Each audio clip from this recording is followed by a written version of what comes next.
Ikaw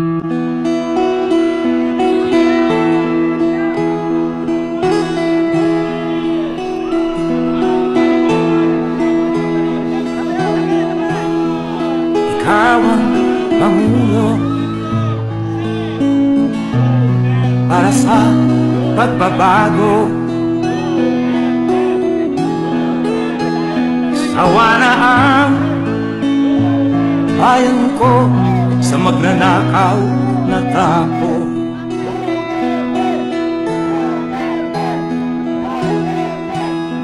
Madilim na kahapon,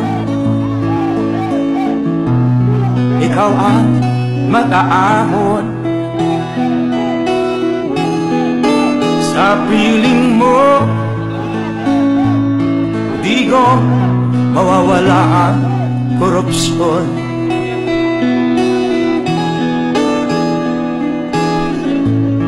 Tayo na Pilipinas, tayo na magbago. Hawak kamay tayo para sa pag-asenso. Ikaw at ako, tayong lahat kay Rodrigo Duterte, para sa tunay na pagbabago.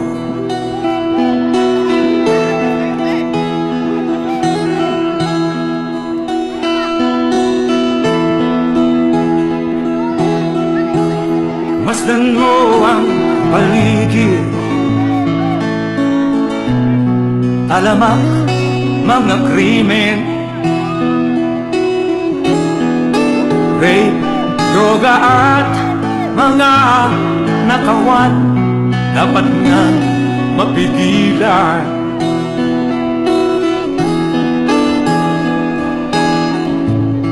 Tayo na Pilipinas, tayo na magbago.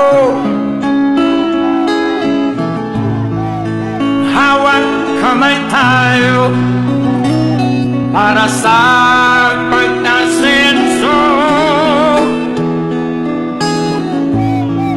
Ikaw at ako, tayong lahat kay Rodrigo Duterte, para sa tunay na pagbabago. Why am I here? I am here because I love my country and I love the people of the Philippines. Ikaw at ako, tayong lahat kay Rodrigo Duterte, para sa tunay na pagbabago.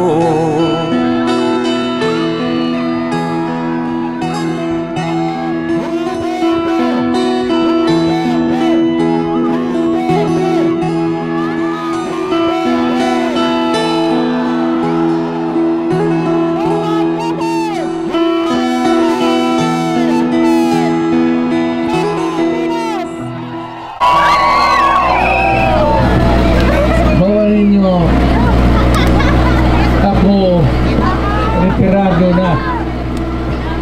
Agin ako pagka mayor, dugay panahon. Almost 23 years na mayor sa Davao. Unya, mahimo kong congressman sa unang panahon. Unya na presidente. Wala ko ikapahambog kung dili ang akong singot para sa akong papa. Wala akong ano ka Binisaya, but I have been requested to talk in Tagalog. Makasagot mo Tagalog? Kasi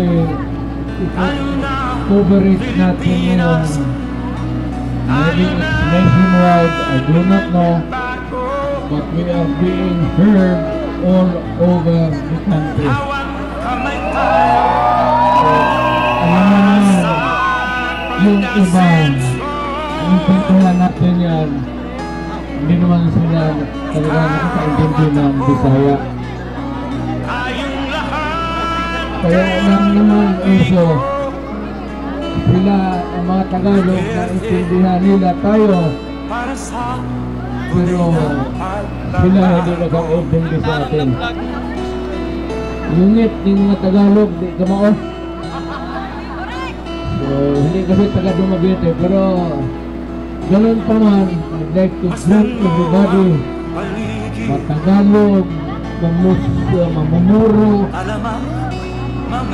Mindanao, mga Bisaya, Waray, mga Cebuano, lugar sa akong amahan diya sa Danao. So, nalipay po ako na ayun na Pilipinas, ayun na bago, hawak kamay tayo para sa School lang pala ito. Ano ba school mo hana? At pwede ay ka sa Quezon. What? So, mga ka dito, ngayon na nga rin.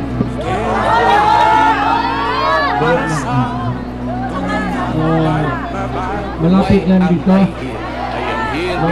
Ilang araw na kulakari natin.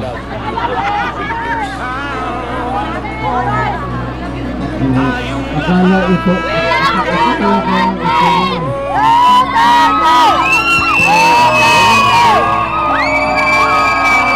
Nagulat ako pagdating ko. Sabi ko, kalaki naman pala talaga ang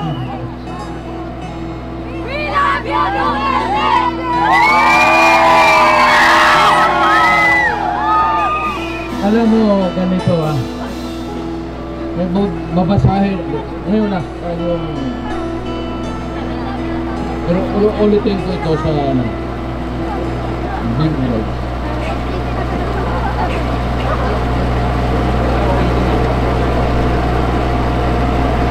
Ito yung konstitusyon natin. Ganon ito kakapal. How many pages? I don't know. Not mga 30 o more than.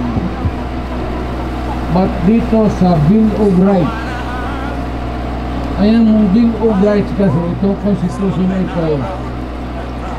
Nandito, ang pinag-usapan ang gobyerno, pinag-usapan ang Congress, ang Presidency, pati ang mga Korte, Supreme Court, and all the inferior courts. Nandito ito sagrado. This is a covenant between the people, and ito, sagrado talaga itong konstitusyon. At nakalagay dito, i-highlight ko yan, naka-highlight ng Pentel yellow green in Article 3 of the Bill of Rights. Yung una talaga, huwag mo nang pag-usapan yung presidente, huwag mo nang pag-usapan yung mga Congress, huwag mo nang pag-usapan natin yung Korte o local government kasi batas lang yan. Pag-usapan muna natin kung ano ang nasa tao para sa Pilipinas.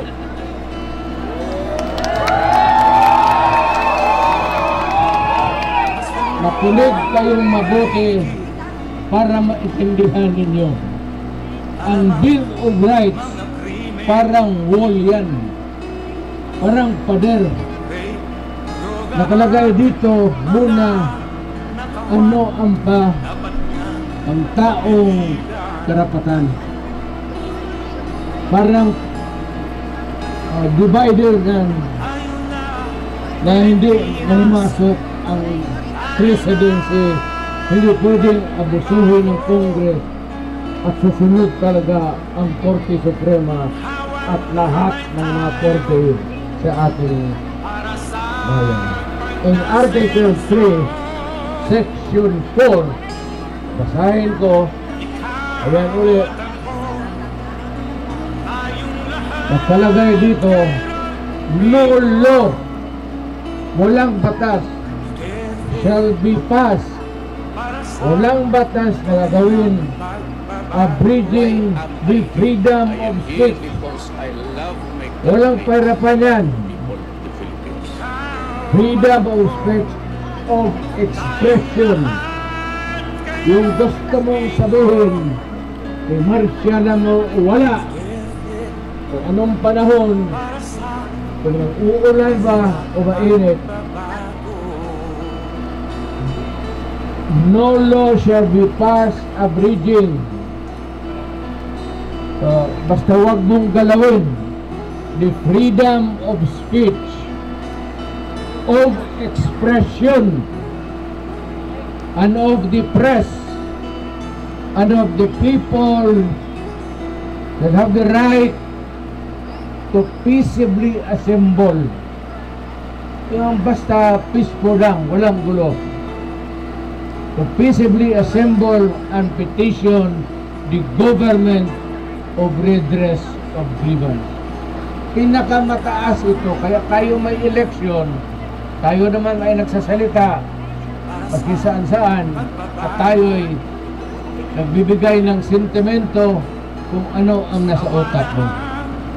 It's better na ganon kaysa we do not agree with government at dismayed ka o hindi mo nagustuhan na pigilan ka magsalita. Iba kung gano'n, pupunta na lang kami sa bukid, dadali na lang nito natin sa armas. Hindi na rin naman ang makapagsalita kung ano ang damdamin mo. Kaya pinaka-sacred talaga ito.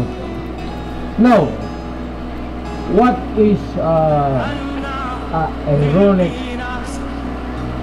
what is incongruous nito, nakakatawa,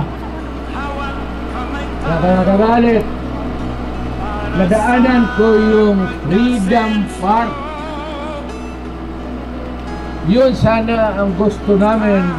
Pagpunta kami rito, naghingi kami ng permit, binigyan kami. But nung araw na dating kami, binawi yung permit at sinirahan yung Freedom Park.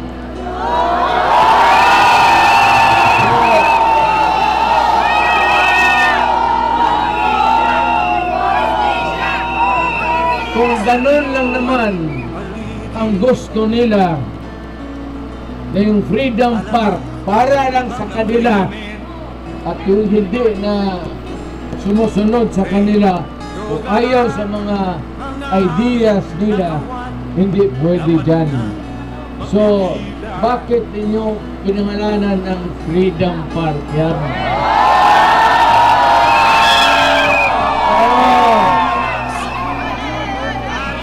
Calling the administration, galing ito ng Malacanang.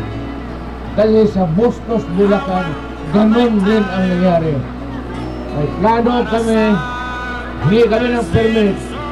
Ang putang ina niya, binawi at hindi kami ng and to think na yung Freedom Park and any other park in the Philippines ang may-ari ang tao, the national government at hindi ang state government.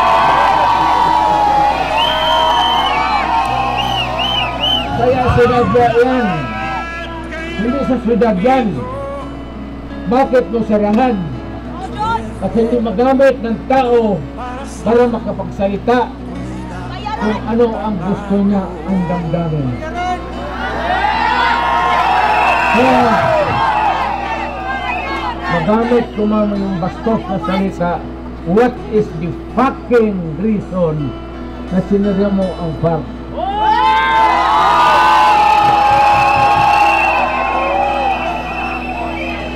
Yung FARC na yan para dito sa mga gwapo at gwapa na mga pangbagbete. At para rin sa mga tao na pangit, hindi masyado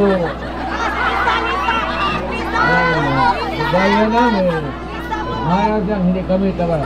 It is supposed to be used by every Filipino.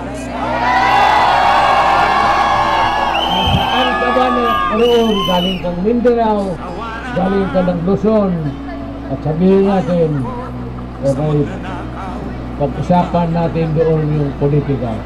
As a matter of fact, yung pagpunta namin dito, walang politika, wala pang eleksyon, wala kaming tinutukoy na tao, wala lahat. Ang amin is just to say something. Hindi ko na nabaan kasi naglipat na tayo sa Mayor, will you entertain a few questions from the local media? Okay, identify yourselves, local media. Oh, sino una magtatanong? Identify yourselves and then give me the mic after. Carla po ng Lighting Sense FM, 88.5 po. Ang tanong ko po, bakit nagmamahal ba yung bigas natin? hindi lang mahal ang bigas. Ang issue ngayon is gutom ang Pilipino. Yun ang dapat nilang bigyan ng atensyon. Hindi yan magbigay ng permit. That precisely. Nandito kami to talk about this. Kasi kung ako, utang ina kayong taga-gobyerno, binuhin na lang ninyo yung bigas, ibigay ninyo sa mahirap.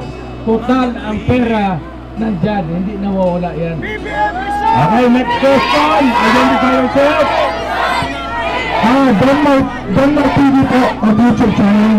Tay, kanang mahayog ni tayo na ayaw bigyae tayo. And at the same time tayo, mahayog ni tayo. Dito sa binigyan ni tayo, mahayog ni na basig ilang noong Prime Minister ang Pilipinas na hadlock na wala tayo. Ayaw bigyae. Tatay bigyae, please, ayaw bigyae.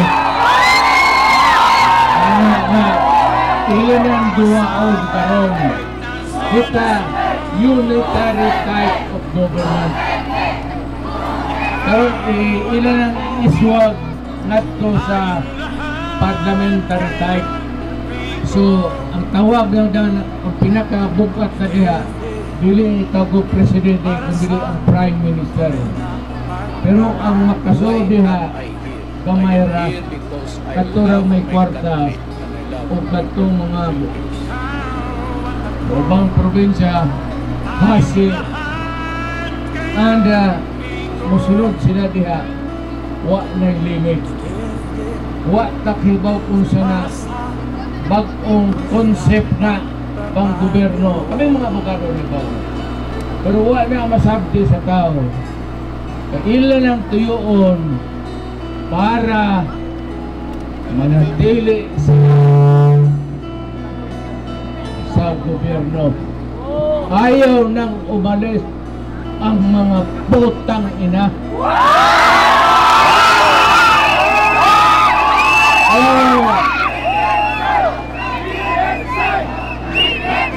Simula noon, every president, pero ako, kasi ako, on the day sa natapos ang presidency ko, bumaba ako. Walang seremonya. At the end of the working hours, on the day nakatapusan kong pag-upo dyan sa Malacanang, umalis na ako. Walang seremonya. Itong iba, hindi ko maintindihan kung bakit pag nandyan na sila, maging presidente na, walang ginagawa kung hindi maghanap ng paraan para tumagal sila sa gusto hanggang kamatayan nila. O hindi, para papanawin nila ang anak na naman nila.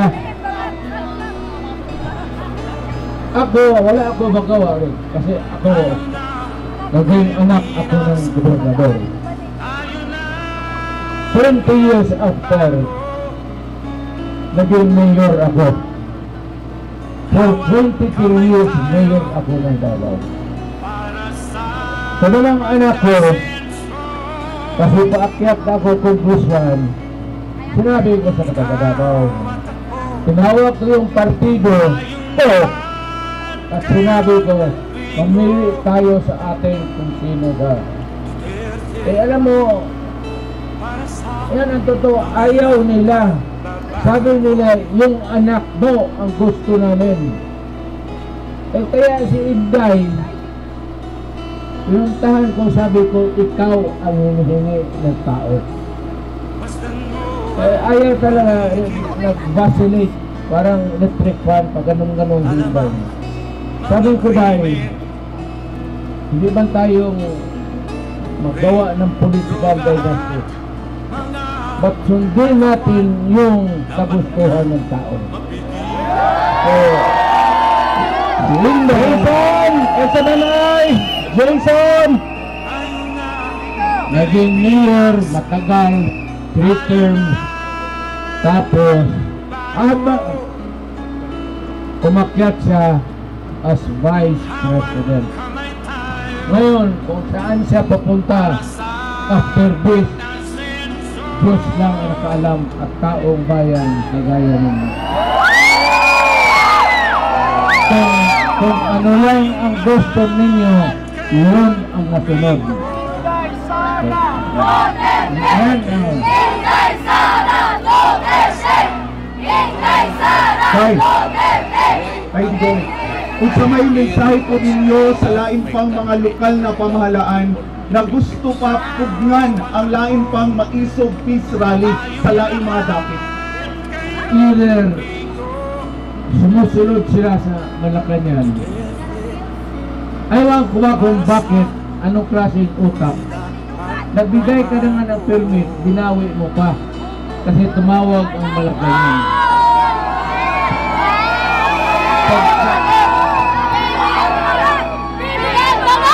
Kung ganun ang style ng local government, napakawalang kwenta.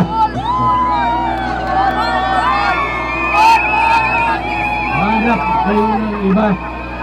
Iyang hindi tumututo kundi naniniwala sa ating konstitusyon.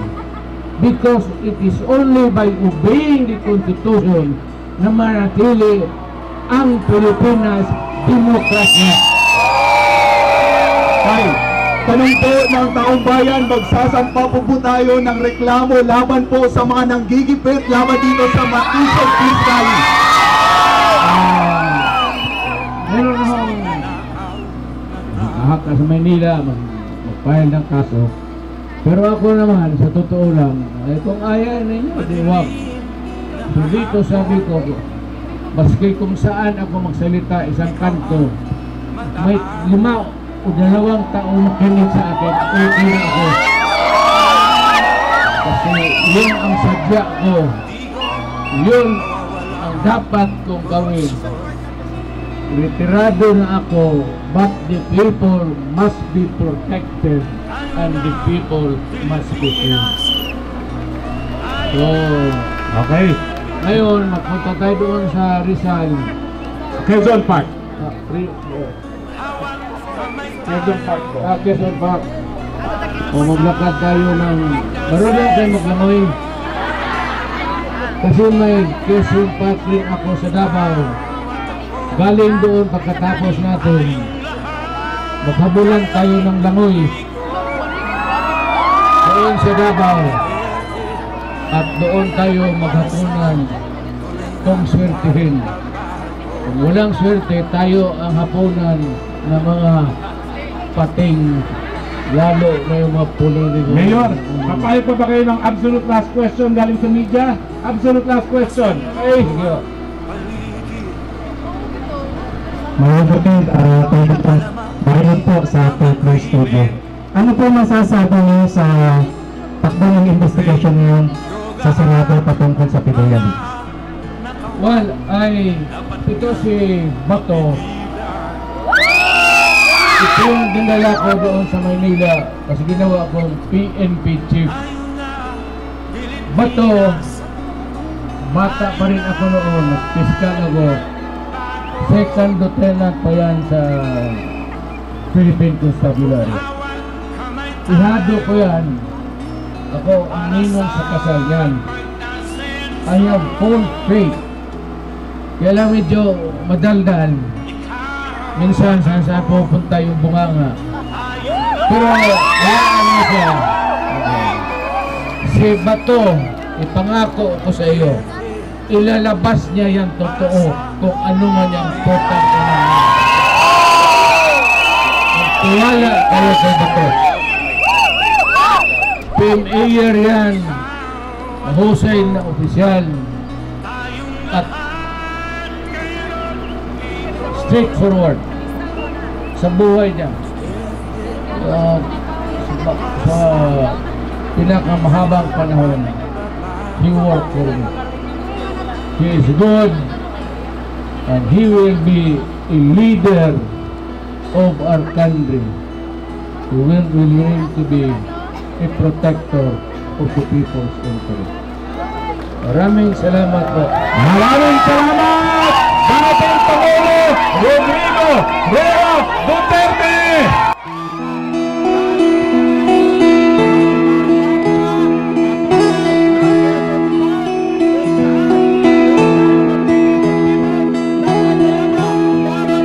Ikaw ang Pangulo para sa pagbabago. Sawa na ang bayan ko sa magnanakaw na tao.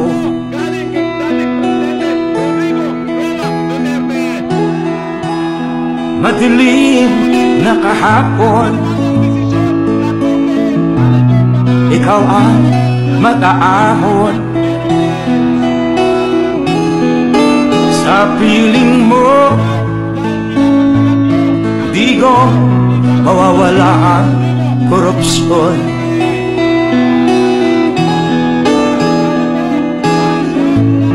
Tayo na Pilipinas, tayo na magbago.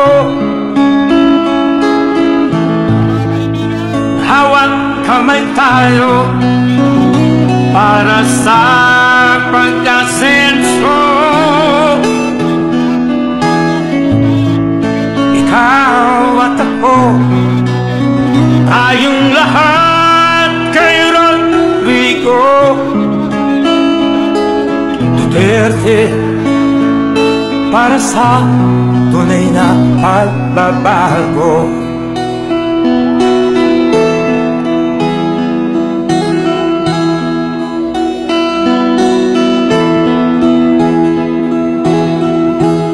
Masdan mo ang paligid, alamak mga krimen, rape, droga at mga nakawan, dapat nga mapigilan.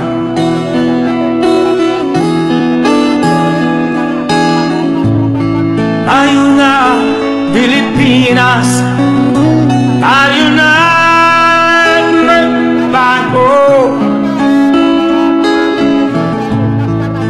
Hawak kamay tayo para sa pagtasin.